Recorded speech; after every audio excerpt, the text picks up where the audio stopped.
AI का भविष्य और इसमें भारत अपना रास्ता कैसे बना रहा है।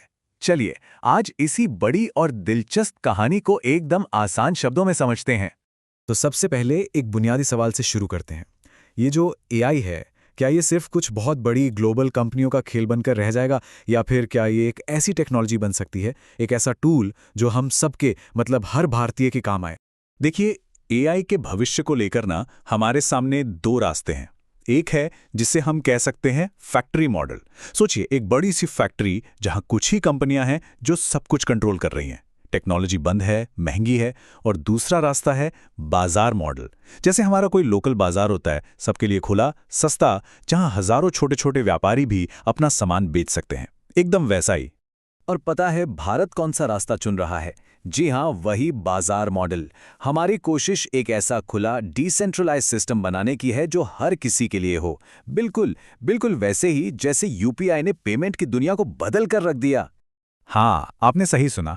इसे ऐसे समझिए, एआई के लिए यूपीआई, यही है पूरा आइडिया।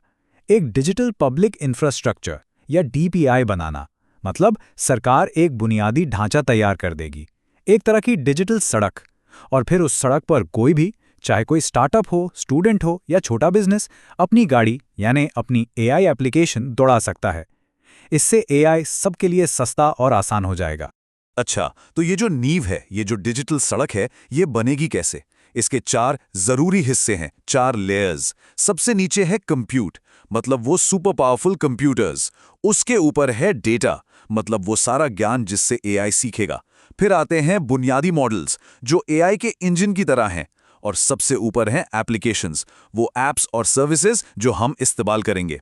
इसका सबसे बड़ा फायदा, किसी भी नए आइडिया वाले को जीरो से शुरू नहीं करना पड़ेगा। लेकिन ये एआई का बाजार खड़ा करने के लिए 2 पिलर्स, 2 स्तंभ सबसे ज्यादा जरूरी हैं। पहला, जबरदस्त कंप्यूटिंग पावर, मतलब एआई का दिमाग।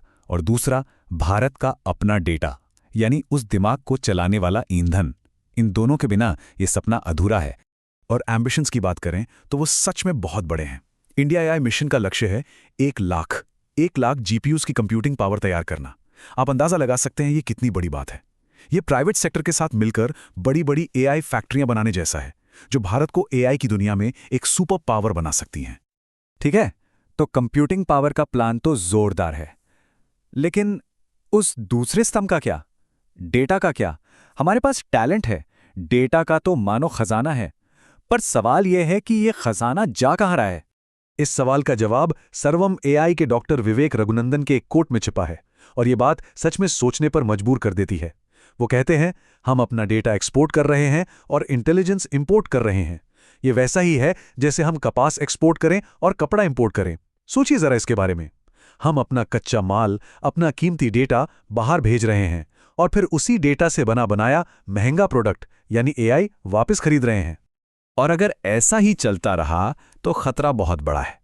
खतरा है एक डिजिटल कॉलोनी बन जाने का। मतलब हम अपनी टेक्नोलॉजी बनाने की जगह दूसरों की टेक्नोलॉजी पर निर्भर हो जाएंगे। एक नई तरह की गुलामी। तो ये तो हुई बड़ी बड़ी बातें, स्ट्रैटेजी की बातें। लेकिन सवाल यह है कि इन सब का एक आम भारतीय की जिंदगी पर क्या असर पड़ेगा? ये क्यों मायने रखता है? ये इसलिए मायने रखता है क्योंकि इस बाजार मॉडल का असली मकसद ही भारत की समस्याओं के लिए भारत में बने सॉल्यूशंस तैयार करना है। सोचकर देखिए, एक स्टूडेंट अपनी भाषा में, चाहे वो कोई भी हो, मुश्किल कॉन्सेप्ट्स को आसानी से समझ पाएगा। एक किसान को मौसम और फसल की एकदम सटीक जानकारी मिलेगी। छोटे छोटे व्यापारी अपने बिजनेस को बढ़ाने के लिए नए नए एआई टूल्स इस्तेमाल कर पाएंगे। और तो और, अच्छी स्वास्थ्य सलाह देश के कोने कोने तक, हर गांव तक पहुंच पाएगी। आखिर में एक बात समझना बहुत जरूरी है। ये पूरी दौड़ सिर्फ टेक्नोलॉजी में किसी दूसरे देश से आगे निकलने की नहीं है। नहीं, असली जीत का मतलब कुछ और ही है। असली जीत का मतलब है इस टेक्नोलॉजी का इस्तेमाल हर एक नागरिक को एम्पावर करने, उन्हें ताकत देने के लिए करना, नए अवसर बनाने के लिए करना, लोगों की जिंदगी को बेहतर बनाने के लिए करना। एक ऐसा सिस्टम बनाना जहां एआई हर भारतीय के लिए काम करे और इस बड़ी सी टेक्नोलॉजिकल क्रांति में कोई भी इंसान पीछे ना रह जाए। तो इस पूरी बातचीत का निचोड़ क्या है? वो इस एक लाइन में है। भारत का लक्ष्य हर भारतीय के लिए एआई उसकी अपनी भाषा में। तो मैं आपको इसी सवाल के साथ छोड़ जाता हूं। जरा सोचिए, अगर एआई आपकी अपनी भाषा में, आपकी बोली में आपसे बात कर पाता, तो वो पहला सवाल क्या होता जो आप उससे पूछते? ये भविष्य अब बन रहा है और ये हम सब के लिए अनगिनत संभावनाओं के दरवाजे खोलने वाला है।